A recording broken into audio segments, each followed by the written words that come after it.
E nós, os que aqui ficarmos, iremos meditar em 1 de Pedro, capítulo 2. Vamos ler do versículo 1 ao versículo de número 10.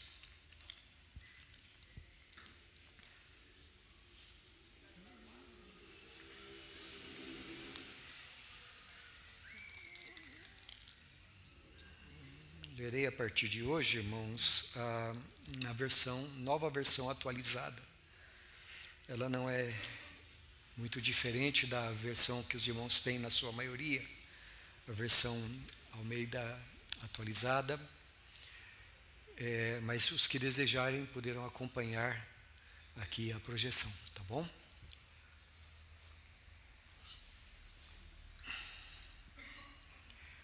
Portanto, abandonem toda a maldade, todo o engano, hipocrisia e inveja, bem como todo tipo de maledicência. Como crianças recém-nascidas, desejem o genuíno leite espiritual, para que por ele vos seja dado crescimento para a salvação, se é que vocês já têm a experiência de que o Senhor é bondoso. Chegando-se a ele, a pedra que vive, rejeitada sim pelos homens, mas para com Deus eleita e preciosa, também vocês, como pedras que vivem, são edificados casa espiritual para serem sacerdócio santo, a fim de oferecerem sacrifícios espirituais agradáveis a Deus por meio de Jesus Cristo. Pois isso está na Escritura: eis que ponho em Sião uma pedra angular, eleita e preciosa, e quem nela crer não será envergonhado.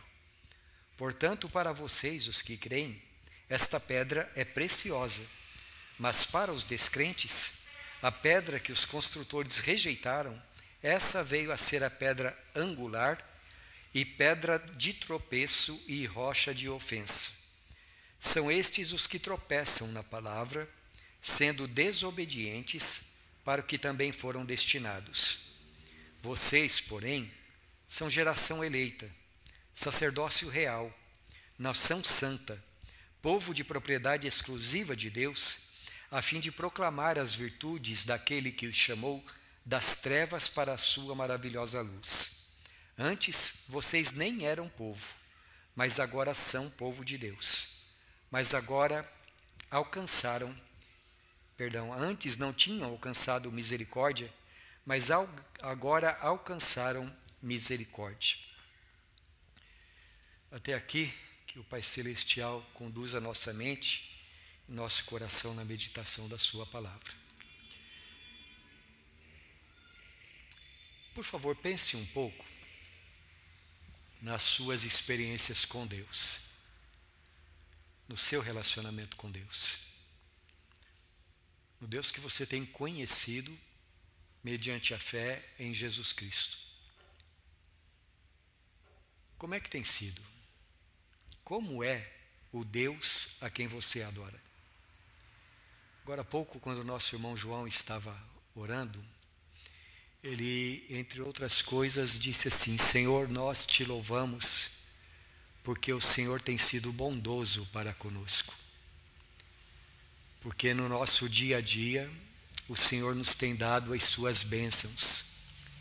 E acima de tudo, o irmão João disse: nós te agradecemos, ou nós te louvamos, por causa de Jesus Cristo, por causa da sua cruz, na qual nós fomos resgatados. É assim que Deus tem sido na sua vida? Deus tem sido bondoso para com você? E se você crê nas Escrituras Sagradas, eu tenho plena certeza, você está dizendo que sim no seu coração. Quando você olha para as circunstâncias que te cercam, quando você vê a maneira como Deus tem a cada dia suprido as suas necessidades, como nas suas tribulações Ele tem consolado o teu coração, tem te orientado, tem te encorajado, como quando você, contrito por causa dos seus pecados, achega-se a Ele, você tem a experiência de que Deus é bondoso. E é para pessoas assim que o apóstolo Pedro está escrevendo. Aqui no versículo 3 ele diz: se é que vocês têm tido, uma tradução melhor, vocês têm experimentado o fato de que Deus é bondoso. Não somente por causa das providências diárias de Deus, mas por tudo aquilo que ele já vem falando desde o capítulo 1. Os irmãos se lembram que na semana passada, quando nós meditamos aqui na parte final do capítulo 1 aqui da sua carta, meditamos mais precisamente nos versículos 22 a 25, depois de nos ter falado por que nós devemos ser santos, porque o nosso Pai é santo, porque nós somos filhos dele, porque vamos morar no céu, porque temos sido resgatados pelo sangue de Jesus, Paulo, ou melhor, Pedro, ele então nos ensina por que nós temos essa capacidade. É porque a palavra de Deus, versículos 22 a 25, foi dirigida a nós. Essa palavra que nos foi evangelizada, como ele diz aqui. Então, na semana passada, vimos o poder da palavra de Deus, os frutos da palavra de Deus na nossa vida.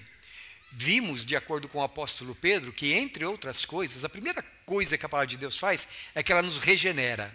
Ela nos transformou em nova criação, ela nos fez nascer espiritualmente outra vez, para que nós pudéssemos ter comunhão com Deus, ter vida com Deus. E uma vez que a palavra de Deus nos regenerou, ela nos deu capacidade, a nós, corações regenerados, a capacidade de viver uma vida de obediência a Deus por meio da fé. Então, os mandamentos de Deus, que antes eram impossíveis de nós obedecermos, agora, eles são o nosso deleite, eles são a nossa alegria. Nós gostamos de viver de acordo com a palavra de Deus, porque Ele mudou o nosso coração, nos regenerou e nos deu capacidade para isso. E depois, o apóstolo Pedro também diz assim, olha, uma vez que a palavra de Deus regenerou vocês, vivam uma vida de amor fraternal. Amem da mesma maneira como Deus ama vocês. E aqui no texto, meus irmãos, que nós acabamos de ler, então o apóstolo Pedro ele vai dar continuidade a esse assunto.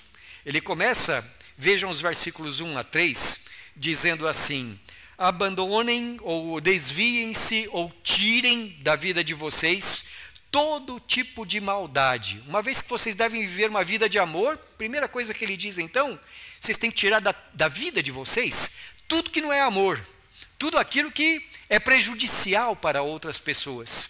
Então, tirem da vida de vocês qualquer tipo de conversa enganosa, qualquer tipo de fingimento, qualquer tipo de inveja, de maldade ou de outro modo. Apartem-se de tudo aquilo que não é amor. E aí ele diz algo que nós devemos fazer num sentido positivo. Busquem alimento para a sua salvação. Como crianças recém-nascidas que vocês devem buscar alimento para a alma de vocês. E no versículo 3, ele nos dá a razão.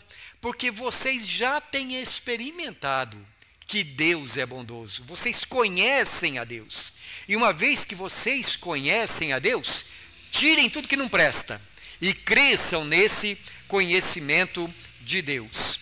Depois, a partir do versículo 4, o apóstolo Pedro, ele deixa de lado a figura de uma criança recém-nascida e ele passa a usar uma outra figura para falar a respeito deste crescimento que o alimento espiritual irá nos dar. Ele usa uma metáfora do Antigo Testamento. Várias vezes o Antigo Testamento se refere a Jesus usando a metáfora de uma pedra principal ou uma pedra angular. Hoje em dia, quando nós vamos começar um novo templo, a gente simbolicamente gosta de lançar a chamada pedra fundamental, não é? Assim, mas é simbolicamente apenas, porque eu imagino que a nossa pedra fundamental ela esteja aqui, mais ou menos, no lugar do púlpito. É assim, aqui atrás, não é?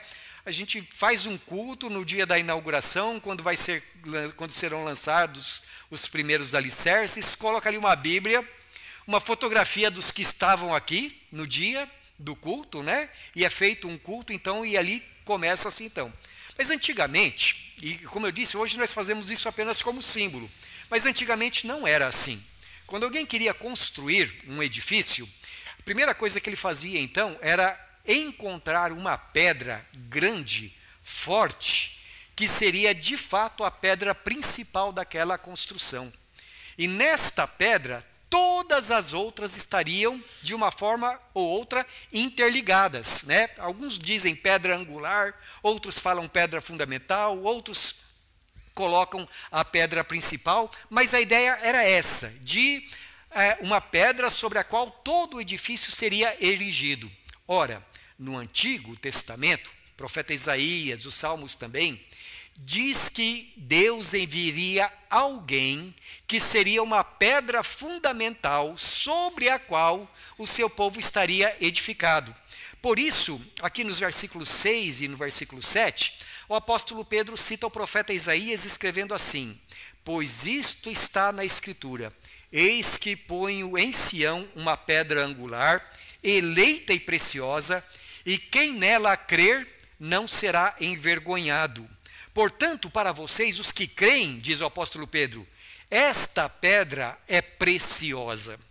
Mas em outros lugares, no Salmo 118, por exemplo, Isaías capítulo 8, o Senhor Deus também diz que essa pedra preciosa, essa pedra angular, seria rejeitado por muitos. Então Pedro continua falando aqui no versículo 7 e 8, mas para os descrentes, a pedra que os construtores rejeitaram, essa pedra veio a ser a pedra angular e pedra de tropeço e rocha de ofensa. Pedro acrescenta, são esses os que tropeçam na palavra, sendo desobedientes para o que também foram destinados.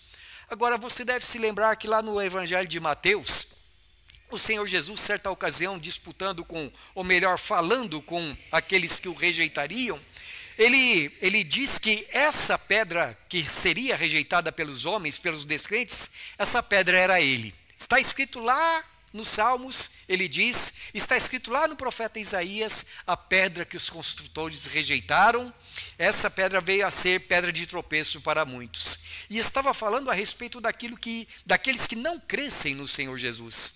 Mas veja aqui, no versículo de número 8, o apóstolo Pedro diz aqui também que os que não creem, os que tropeçam nessa pedra, são aqueles que rejeitam a palavra de Deus. O que eu quero dizer com isso? Que se você rejeita a palavra, você está rejeitando ao Deus da palavra. Se você aceita a palavra, você está aceitando o Deus da palavra. De outra maneira, você está rejeitando ou crendo em Jesus na medida em que você rejeita ou recebe a palavra de Deus. Agora, voltemos no versículo 5. Pedro diz assim, também vocês, como pedras que vivem, são edificados casa espiritual para serem sacerdócio santo, a fim de oferecerem sacrifícios espirituais agradáveis a Deus por meio de Jesus Cristo. Então veja, primeiro foi a figura de uma criança, agora a figura é de uma casa espiritual, de um edifício. E ele diz assim, olha, nesse edifício Jesus é a pedra fundamental. E cada um de vocês, eu acho que se Pedro fosse escrever hoje, ele diria, cada um de vocês é um tijolo colocado nessa casa espiritual. Só que não é um tijolo como os demais, ou essa pedra também não é uma pedra como as demais. Se você olhar para uma pedra qualquer e disser, pedra, sai daqui e vai para lá, o que vai acontecer? Ela vai continuar parada no mesmo lugar. Mas essa pedra do qual Pedro fala aqui, ele diz, é uma pedra viva. E vocês são pedras vivas, pedras que vivem também. E estão sendo edificados como uma casa espiritual, para que nessa casa espiritual sejam oferecidos sacrifícios espirituais agradáveis a Deus, por intermédio de Jesus Cristo. E finalmente, nos versículos 9 e 10 aqui do nosso texto, Pedro, mais uma vez, recorre ao Antigo Testamento e usa uma outra figura para descrever aqueles que creem em Jesus. A figura de uma nação, um povo eleito por Deus. Ele diz, vocês nem eram povo. Mas vejam agora, nos versículos 9 e 10 novamente. Vocês, porém, são geração eleita, sacerdócio real, nação santa, povo de propriedade exclusiva de Deus, a fim de proclamar as virtudes daquele que os chamou das trevas para a sua maravilhosa luz. Antes, vocês nem eram povo, mas agora são povo de Deus. Antes, não tinham alcançado misericórdia, mas alcançaram misericórdia. Você consegue perceber quanta coisa boa Deus faz na vida dos seus escolhidos? E é por isso, então, que eu entendo e eu quero tomar como conceito principal em torno do qual nós vamos trabalhar nesta noite, ou iremos meditar nesta noite, meus irmãos, é o versículo de número 4. Chegando-se a ele, a pedra que vive, rejeitada sim pelos homens, mas para com Deus eleita e preciosa. Acheguem-se a ele. E a ele quem? Ao Senhor Jesus. Porque vocês têm tido a experiência de que ele é bom. Então acheguem-se a ele. E vocês vão experimentar certas coisas na vida de vocês. Eu gostaria então, meus irmãos, de dizer ou de destacar o que nós experimentamos quando nos achegamos a Jesus, de acordo com o que Pedro diz aqui.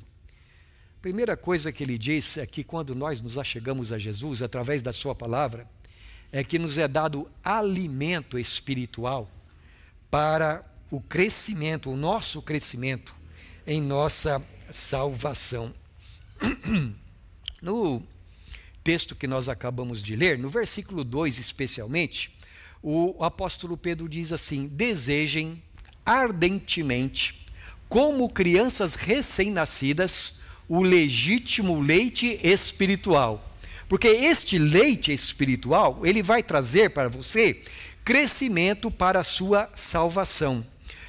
À luz do contexto em que nós estamos lendo, meus irmãos, quando o apóstolo Pedro está nos ensinando a respeito do poder da palavra de Deus para nos santificar, para nos regenerar, e também no qual ele ensina que a palavra de Deus é a palavra que nos foi evangelizada, e também dizendo que é o meio pelo qual nós temos a experiência de que o Senhor é bom, certamente Pedro está dizendo aqui para nós que este leite, este alimento espiritual para as nossas almas pelo qual nós nos chegamos a Jesus, é a própria palavra de Deus.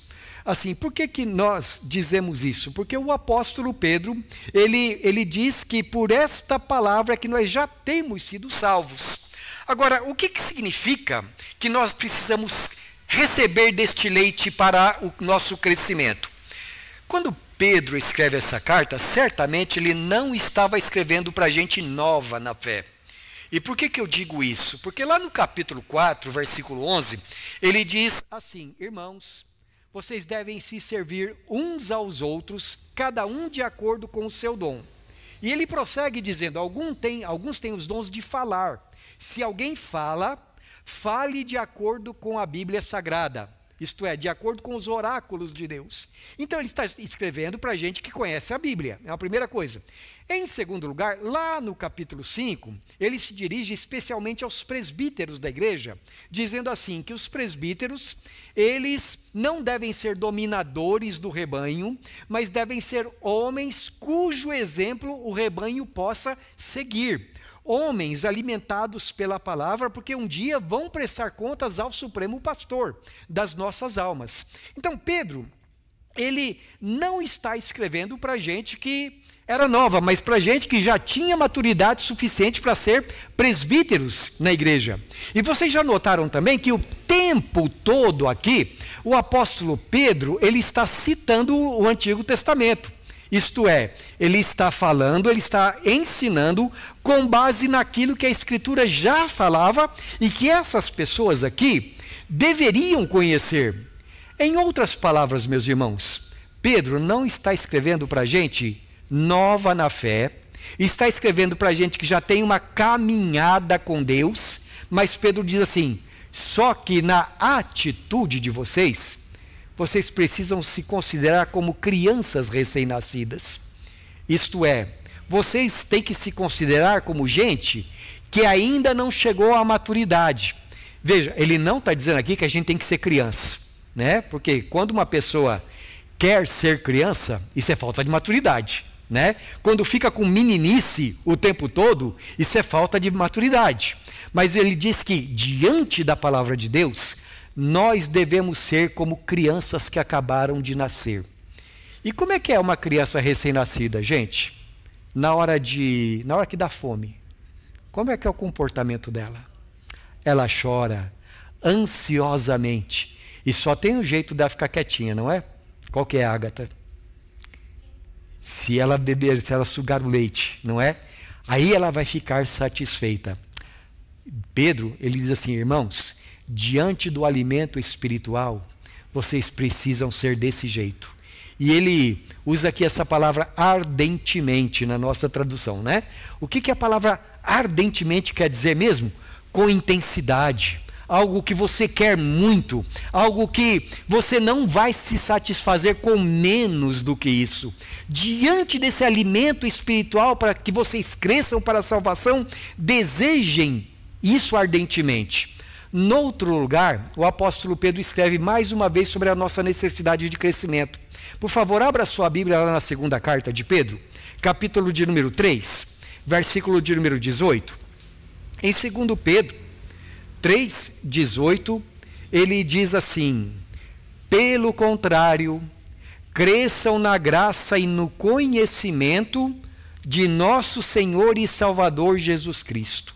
A Ele seja a glória tanto agora como no dia eterno.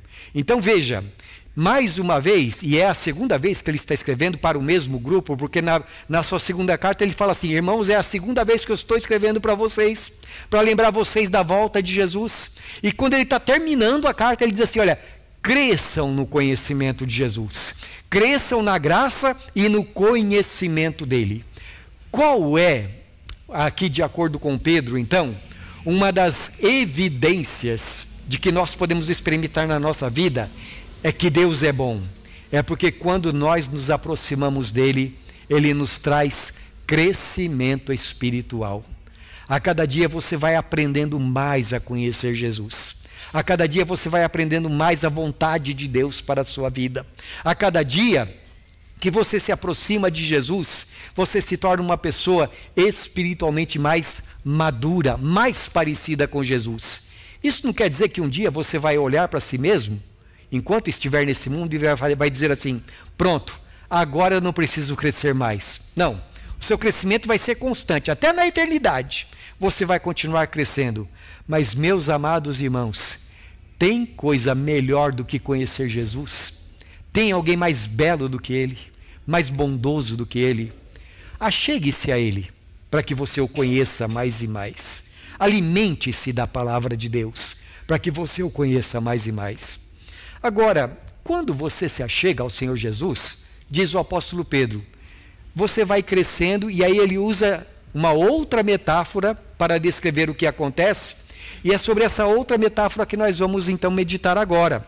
Versículos 4 e 5, ele diz assim, chegando-se a ele, a pedra que vive, rejeitada assim pelos homens, mas para com Deus eleita e preciosa, também vocês, como pedras que vivem, são edificados para serem sacerdócio santo, são edificados casa espiritual, para serem sacerdócio santo, a fim de oferecerem sacrifícios espirituais agradáveis a Deus, por meio de Jesus Cristo. Então aqui a ilustração, a figura que Pedro usa é outra.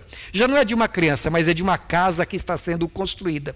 Mas é uma casa espiritual. Casa espiritual é o lugar onde Deus é adorado, é o lugar onde Deus habita, não é? E nessa casa espiritual ele diz, Jesus é a pedra principal, e vocês são pedras vivas, ligadas ao Senhor Jesus. É sobre ele que as vidas de vocês estão sendo edificadas. Mas Jesus é uma pedra viva. E já que Jesus é uma pedra viva, vocês também são pedras vivas nesse edifício. Agora, qual é o propósito de sermos casa espiritual? O apóstolo Pedro diz que nós somos edificados casa espiritual para sermos sacerdócio santo. para oferecermos a Deus sacrifícios espirituais. O que quer dizer isto? Os sacerdotes do Antigo Testamento, que são a base para aquilo que Pedro está escrevendo, os sacerdotes da Antiga Aliança são uma figura do sacerdócio da Nova Aliança. E mais do que isso, mais do que da Igreja de Deus, são uma figura do próprio Senhor Jesus. E os sacerdotes lá no Antigo Testamento, bem como os sacrifícios que eles ofereciam, tinham como propósito principal ser diante de Deus um veículo ou um instrumento através do qual os homens poderiam chegar-se a Deus. Então você se lembra lá do Antigo Testamento como é que era? O que o sumo sacerdote, por exemplo, tinha que fazer uma vez por ano no chamado dia da expiação? Ele entrava no santuário, no lugar mais santo, com um sacrifício de um cordeiro sem mancha, um cordeiro perfeito, tomava o sangue daquele cordeiro, entrava no Santo dos Santos, derramava aquele sangue precioso sobre a arca da aliança, sobre o propiciatório, e tudo isso, diz a Bíblia, era uma profecia que falava a respeito de Jesus, ou falando mais corretamente, era um tipo a respeito do Senhor Jesus. Então, quando chega o Novo Testamento diz assim, olha, esse tipo de sacrifício a gente não precisa oferecer mais, porque Jesus, de uma vez por todas, com um sacrifício perfeito, já fez tudo o que Deus desejava. Então você não precisa, permitam-me usar uma expressão bem clara, você não precisa mais repetir o sacrifício de Jesus, fazendo uma missa, por exemplo, porque o sacrifício de Jesus já é perfeito. Você não precisa derramar mais o sangue de animais inocentes, porque o sacrifício de Jesus é perfeito. Agora, isso não quer dizer que nós não possamos oferecer nada a Deus. Pedro fala de sacrifícios espirituais que nós podemos oferecer. E quando o Novo Testamento usa essa palavra, de que modo que ela é usada? Eu gostaria de citar duas referências para os irmãos, para que nós tenhamos uma clareza melhor. A primeira referência está no livro de Romanos, capítulo de número 12. Romanos, capítulo 12, versículos 1 e 2, ali está escrito um tipo de sacrifício que é agradável a Deus.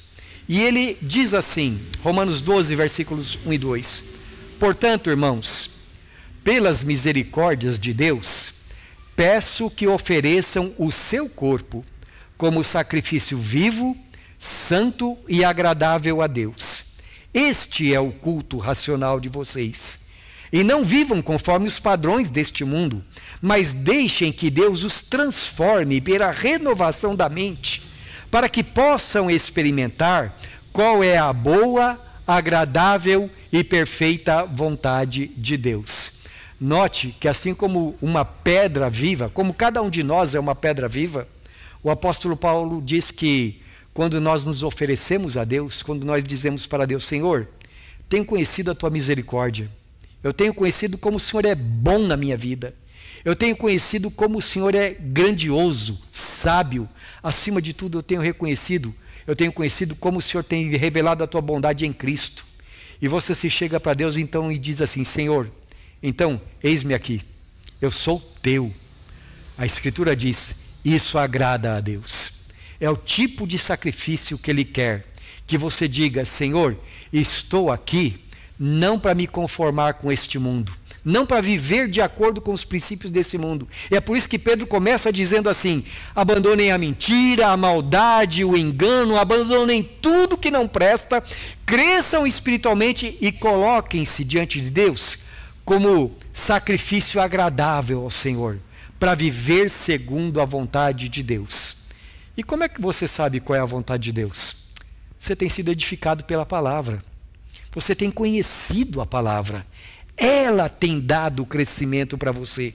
Então você vai aprendendo com a palavra como é que Deus quer o teu comportamento no seu trabalho, como é que Ele quer o teu comportamento na tua casa, na tua família, com as pessoas que você conhece, na igreja.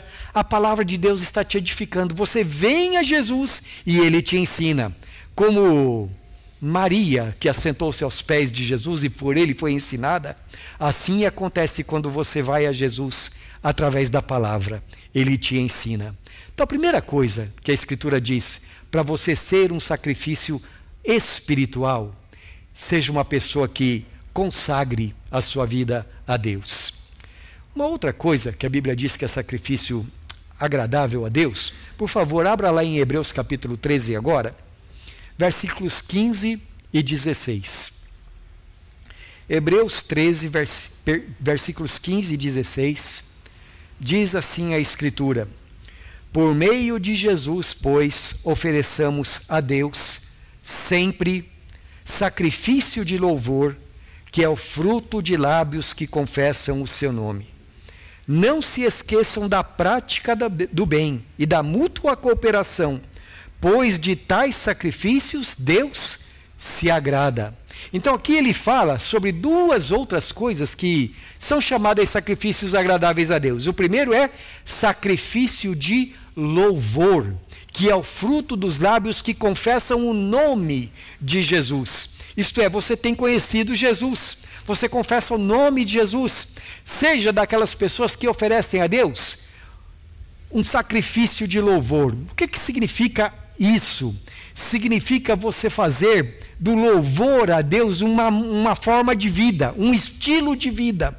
Não só quando você está na igreja cantando louvores a Deus, mas em todo lugar, em toda circunstância, você ter a capacidade de ver a mão de Deus em tudo que acontece e em todas as circunstâncias dizer: Senhor, eu louvo o teu santo nome, eu engrandeço o teu santo nome, porque a minha vida é dirigida pelo Senhor, pela tua bondade. Eu louvo o teu nome porque, seja qual for a circunstância, eu tenho Jesus. E é por isso que ele diz assim: por meio de Jesus. Sem Jesus você não vai fazer nada, mas você vai chegar-se a Deus por meio de Jesus, e em tudo você vai dar glória ao nome dele.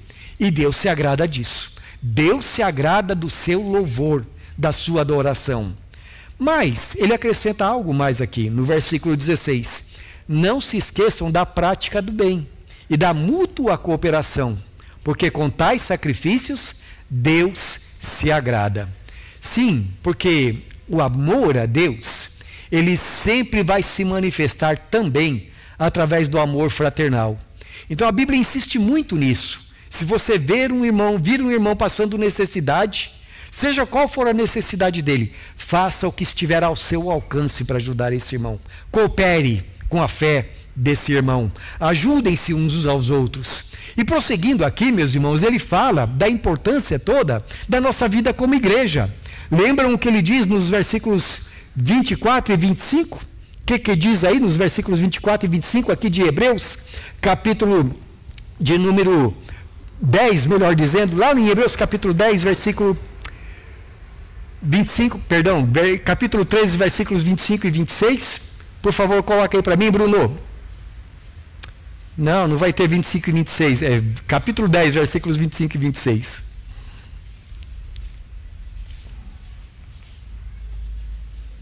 Não deixemos de congregar, como é costume de alguns. Por que a importância disso, meus irmãos? Ele vai explicar. Pelo contrário, façamos admoestações, ainda mais agora que vocês veem que o dia se aproxima. Que dia que ele está falando aqui? Da vinda de Jesus. A vinda de Jesus está aí.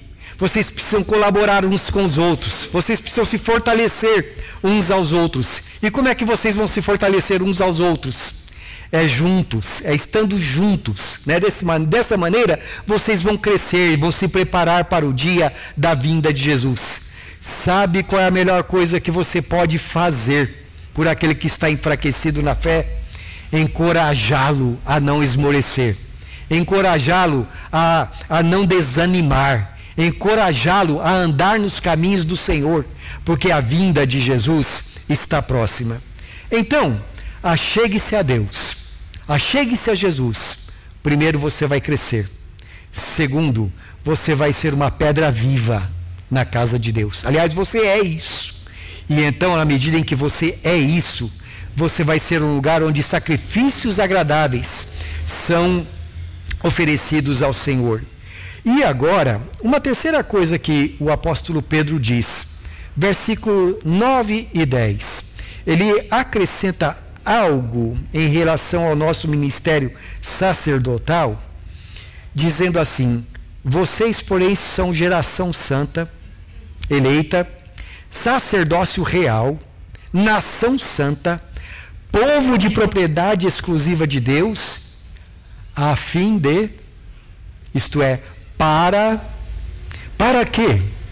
Para proclamar as virtudes daquele que os chamou para a sua maravilhosa luz. Irmãos, esse é um dos versículos pilares, digamos assim, da nossa herança reformada. Os irmãos se lembram que no tempo em que houve a reforma protestante, os líderes da igreja diziam assim: olha, sem nós, vocês não podem chegar-se a Deus. Vocês precisam de nós, né? E quando os reformadores começaram a ler a Bíblia, eles começaram a dizer assim: não, todo crente é sacerdote diante de Deus. Todo crente pode achegar-se a Deus e deve achegar-se a Deus. Então nós não temos sacerdote especial no nosso meio. Todos nós somos sacerdotes. Isso, claro, não quer dizer que a Bíblia não diz que não deve ter líderes na igreja. Não é isso que a Bíblia está dizendo. Não é isso que eu estou afirmando. Mas o que eu estou dizendo é que achegar-se a Deus é coisa de cada um de vocês. Não somente eu vou orar por vocês, mas eu não preciso jogar o meu manto em cima do Eric. Não precisa, ele não precisa disso, né? Nenhum de vocês precisa disso. Vocês têm acesso à presença de Deus. Mas aí ele diz então, qual é o propósito do achegar-se a Deus? É para crescer, é para oferecer sacrifício agradável a Deus e é para anunciar ao mundo as virtudes de Deus. Veja, existe um aspecto do ministério sacerdotal que muitas vezes a gente esquece no nosso meio. Quando a gente fala sobre a diferença entre profetas e sacerdotes, a gente costuma dizer assim: o profeta é aquele que fala aos homens da parte de Deus, e o sacerdote é aquele que fala a Deus da parte dos homens. Mas não é só isso que a Bíblia diz. Por favor, abra lá em Malaquias capítulo... deixa eu ver aqui. Malaquias capítulo 2, versículo 7. Malaquias 2, 7. E ali ele fala sobre a função do sacerdote em Israel. Malaquias 2, 7.